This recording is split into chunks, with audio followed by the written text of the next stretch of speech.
殺菌剤として先ほどの疫病対策をやることもありますが、ただもう9月は収穫。動画をご視聴ありがとうございます。はい、森です。今回の動画はですね、先日視聴者さんの方からコメントをいただきました。コメントの内容はですね、このような状態なんですけども、すいません、スマホの字が見えないんでメガネをかけますが、こんにちは、いつも楽しく拝聴しています。のりさんの畑ではイチジクの予防はいつ頃から始めますか？私も鉢でイチジクを育てているのですが、去年はサビ病とモザイク病で結構処分したものがあって、時期や頻度など教えていただけると嬉しいですというコメントを頂戴いたしました。内容的にはですね、予防ということで、消毒関係の今回はお話をさせていただきたいと思います。コメントの方ではですね、サビ病、モザイク病というふうにですね、具体的な、病名といいましょうか、病気の種類がございました。で、イチジクをですね、栽培しておりますと、病気、そして害虫によるですね、被害というのが少なからず出てきます。主なですね、イチジクの病気とすれば、疫病、そしてサビ病、黒カビ病、この3つですね。ご質問にあったですね、モザイク病はですね、これは菌ではなくて、いわゆるダニですね、イチジクモノサニダビがですね、原因でですね、発生する病気となりますので、具体的なですね、実は治療方法っていうのは今のところないんですよね。いわゆる発病してしまった場合、発病って言い方変ですね。いわゆるそのダニによってモザイク病、フィグモザイクウイルスですね、に感染してしまった場合はもう元には戻らないというふうになってます。海外の方からですね、取り寄せた例えばイチジクの苗木とかにですね、結構感染しているものが多くあるというふうに聞いています。ホームセンターなんかでね、購入するものにも多少なりともね、含まれている場合がありますよとも聞きます。モザイク病になった木をですね、例えば剪定したハサミなんかをですね、感染していない木にですね、いや何もしない状態でそのまま剪定なんかしてしまうと、その剪定バサミをですね、媒介をしてしまってフィグモザイクウイルスにですね、感染してしまうということがね、あるそうです。摘心なんかもそうですね。摘心を手でやるっていうのはなぜいいかっていうのはそういうことなんですね。いわゆる剪定バサミを使って、例えばフィグモザイクウイルスになっているイチジクの頭ですね、花頂部をチョキンと切ったもの、いわゆる汁がついたものを感染していないイチジクの木を切ることによって感染してしまう恐れがあるというような病気になります。これは今回ですね、ちょっとイチジクのね、予防っていうふうにはならないので、ちょっとこの話を今回省かせていただきます。それ以外のですね、疫病、サビ病、黒カビ病のですね、予防についてお話をしていきます。私の方ではですね、基本的に消毒っていうのはだいたい例年ですともう6月の頭ぐらいからスタートして8月の頭ぐらいが最後で終了する、約2ヶ月ぐらいですね、消毒するような状態になります。で、主なね、消毒内容は基本予防になります。予防です。人間と同じでですね、発病してしまってからですとなかなかですね、治すのが大変なんですけども、発生する前にですね、予防として行う消毒っていうのは結構効果があります。インフルエンザと一緒ですね。出る前に、例えばサビ病が出る前に、疫病が出る前に予防接種という形で予防の消毒するっていうのが非常に効果があります。もちろんですね、消毒の中には予防にですね、特化したものもあれば、発病してから、被害が出てからもですね、効くよっていうものもあるんですけども、おすすめは予防ですね。これが一番いいです。どうしてもですね、家庭菜園をされている方っていうのは、やはり農薬を使うことに対して抵抗があると思うんですよ。できればね、無農薬で栽培をしたいっていう考えが非常に多いと思います。私もできればそれの方が一番いいんですけども、そうすると、サビ病が発生したと。サビ病が発生したからそれに対する農薬であったり、サビ病なんで石灰ですね、石灰が効くので石灰を水に溶いて、いわゆる石灰水を作ってサビ病をですね、少しでも抑制しましょうっていうことをやりますけども、私の場合はもうサビ病が出る前にサビ病の予防の消毒をすることによってサビ病が発生しなくなる。サビ病の原因はですね、空中中に漂っている菌が原因なんですよ。で、これはもう5月中から胞子が出てですね、それが発生しやすい原因は25度から30度、そして湿度が高いという時に発生しやすくなります。夏場ですね、いわゆる冷夏で雨が多い、湿度が高くなるような時がですね、非常にサビ病が発生しやすくなります。予防とすれば、しっかりですね、剪定をして、芽かきをして、葉っぱと葉っぱ、枝と枝とのですね、間隔をしっかり取っていただいて、風通し、日当たりを良くすることによって錆病っていうのはある程度防げるような形になります。事前にですね、発生しそうな夏であればですね、こちらとして使う農薬とすればダコニール1000と呼ばれるものを利用することが多いです。次はですね、疫病です。疫病についてはですね、昨年一つ動画を作らさせていただきました。こちらになります。説明欄の方にリンクも貼っておきます。疫病、これたまにですね、コメントでいただくこともあるんですけども、疫病のお話をした時に、じゃあその疫病の病名を教えてくださいっていうふうに言われる方がたまにいらっしゃいます。確かにですね、疫病って聞くと、イメージ的に疫病イコール、私はペストですねっていうふうにイメージがあるんですよ。いわゆる伝染病ですよねっていう意味で、疫病じゃなくてその正式な名称を教えてくださいってことで、多分そのコメントくださる方も思ってるんだと思うんですけども、すいません、この農業の世界の方ではですね、ちゃんと疫病という名前の病気なんですよ。そのペストみたいなですね、名称はなくて疫病というふうになります。で、疫病の原因の方はですね、土中にある菌が原因になります。ただね、土中にあるだけでは疫病が発病することは基本的にないです。どのような形で疫病になるかというと、雨が降りまして、その雨粒の跳ね返りがですね、土中の菌を連れて、イチジクの葉とか実に付着することによって疫病っていうのが発生します。疫病のですね、発生しやすいシーズンっていうのは、日本でいうと梅雨ですね。梅雨。こちらですと6月から7月。そして秋雨ですね。9月。2つのですね、長雨の時に疫病というのが発生しやすくなります。雨よけのハウスをしているっていうのは、実はそういうこともあるんですね。雨の跳ね返りがないので、ハウスで作っておりますと、疫病っていうのは実はもう皆無です。ほとんどないです。っていうか、うちも雨よけハウスにしてから、雨よけハウスの中で疫病の被害を受けたことはないです。なので逆に言うと、疫病のための消毒をハウスの場合はする必要性もないかなというふうに思います。で、おすすめの対策とすればですね、やはり消毒にどうしてもなってしまうんですけども、まず一つはですね、イチジクのね、木の高さ、地面からの高さですね、枝の高さを高くする。そうすることによって、いわゆる雨の跳ね返りが当たりにくくなるので、疫病になりにくくなります。ならないとは申し上げません。なりにくくなります。北陸の方はね、どうしても雨が多いんで、結構ね、この棚の高さ、高くしてるんですけども、雨が少ないような地域はもっとですね、棚を低くして栽培されている地域もあります。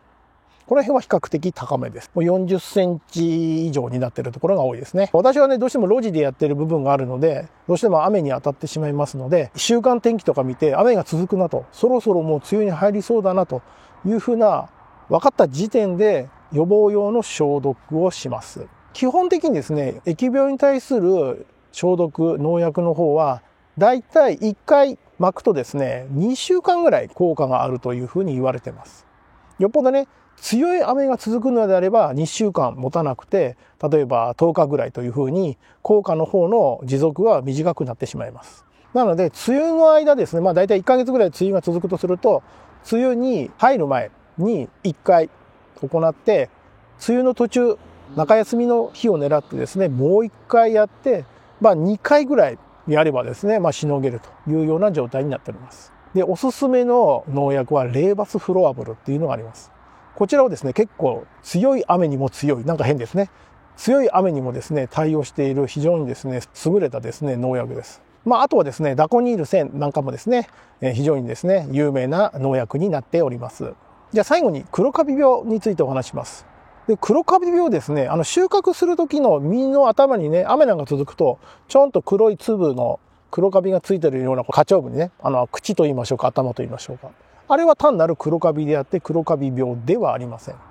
本当の黒カビ病って言い方変なんですけども、黒カビ病は本当にイチジクの実自体がですね、もうカビにガッて追われて、ひどくなると、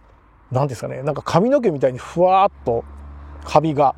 餅に緑色のカビがつくようなイメージあるじゃないですか。あれに近いようなイメージで黒くなって、もっと毛っぽいものがふわっとついてなるような感じです。実がですね、ただれるような状態になるっていうのが黒カビ病になります。なかなかですね、シーズン中に私が見かけることはなかなかないです。なぜかというと、毎日収穫しますので、基本的にですね、そのような実になる前に収穫してしまうので、そういう実を見かけることがないということです。どうしてもですね、見逃し等があってなることもないことはないんですよ。でもワンシーズン中に見かけるのは本当に数個あるかないか。一昨年かな、コロナになった時はコロナ明けですね、結構見かけました、その時はもう仕方ないです。もう1週間収穫できなかったので、そういう意味があるっていうのを見ましたけど、それ以外であればね、通常はなかなか見るようなことはないです。で、黒カビ病になると、先ほど言いました通り、ふわっと黒カビがついて、いわゆる実がこう腐っていくような状態なんですけども、それってですね、強烈な匂いがしてるんですよね。酸っぱい匂いです。もういわゆるちょっと傷んできてるような匂いになるんですけども、それっていわゆる昆虫、虫からするとですね、たまらなくいい匂いらしくてですね、その実に虫がすごい寄ってくるんですよ。これは先ほど言いましたコロナの時にそうだったんですけども、その時ってですね、結構大きめのこういう蜂がですね、寄ってきてですね、実にずーっといるんですよ。刺激を与えないようにです、相当私もです、その場合は遠巻きで見ながら、蜂がいなくなるのを見計らって、その実をバッと回収して、塩害処理というふうにして、コロナの時は乗り切ったんですけども、黒カビ病が発生するとそのような状態になります。多分これは皆さんの方もですね、家庭菜園でね、日々ですね、イチジクをね、もう収穫時期はですね、まだかというふうに見ておられますので、黒カビ病っていうのは少ないんじゃないかなと思います、正直言いまして。あるとすれば、先ほどのサビ病、そして疫病ですね。これが多いのかなと私は思っています。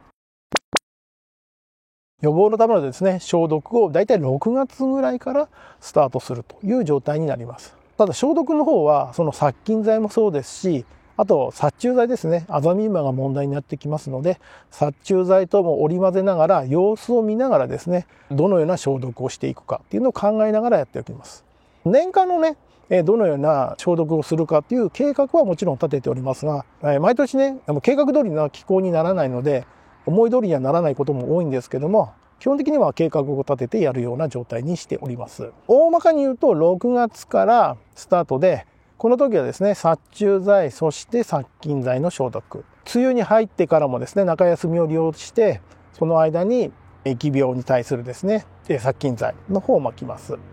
梅雨明けてからはですね、一気に暑くなってきますので、ハダニが発生しやすくなりますので、これ殺菌剤じゃないんですけども、いわゆる殺虫剤をまくというような状態ですね。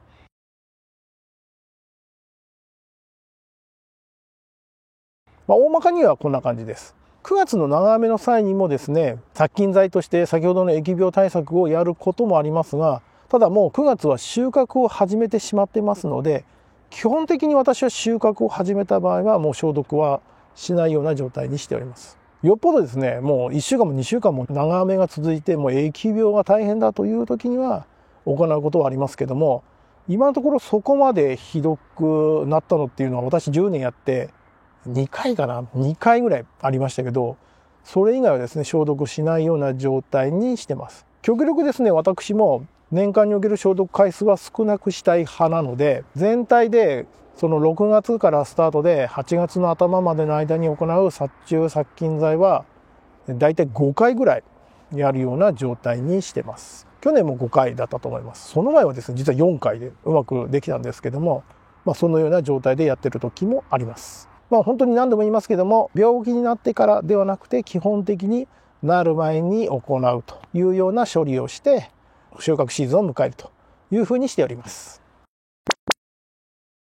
ということでですね、今回ですね、消毒について、予防についてのお話をさせていただきました。参考になれば非常に嬉しいんですけども、こういう農薬系のお話をしますと、賛成派とね、反対派にですね、分かれるんですよ。私も、そうですねと。イチジク栽培を実際にやってみて痛感したのは、やはりちょっと無農薬でやるっていうのは難しいんで、どうしても農薬っていうのは必要だなって思われる人と、いやいやそんなことはないと。私はそう思っても自分の口にするものはやはりそういう農薬は避けたいんで、私は無農薬でやるんだという方と、2つの意見に分かれます。これはもうどうしても仕方ないです。できれば私も最初の方にねお話ししましたけど、無農薬にできる方が一番いいです。で、究極ですね、イチジク栽培をしていて思うのは、やはり露地でやるよりはハウスでやる方の方が正直消毒の回数も減らせると私は思っています。ハウスでやると一番問題になってくるのは多分ハダニだと思うんですよ。オールでちょっとね、ハウスでちょっと栽培したことがないので分かりませんけども、ハダニの消毒じゃなくてヒートショックっていうやり方で、これイチジクじゃなかったと思うんですけども、一時的にハウスの温度をぐっと上げると。でハダニの方はね、そのある程度の温度30度ぐらいだったと思うんですけども、そこを境にですね急激に減るらしいんですよ。いわゆるあんまり暑くなりすぎるとハダニが発生しなくなる。多分暑さで死んでいくんじゃないかと思うので、ヒートショックっていうやり方でハウスの中の温度を急激にぐっと短時間の間だけですねぐっと上げてハダニをもう死滅させるっていう方法があるらしいんですけど、あんまりやりすぎると木にもねもちろんダメージが出るので、気温をぐっと上げてダニだけ退治して、それでやればそれがうまくいけば雨に当たらないので疫病とかねそういう錆病とかもねほとんどないので、それでダニがないってなるとハウスでうまくやれば無農薬でできるんじゃないかなっていうふうに思います。はい。これは究極のお話です。そういうのができれば私も一番いいなというふうに考えております。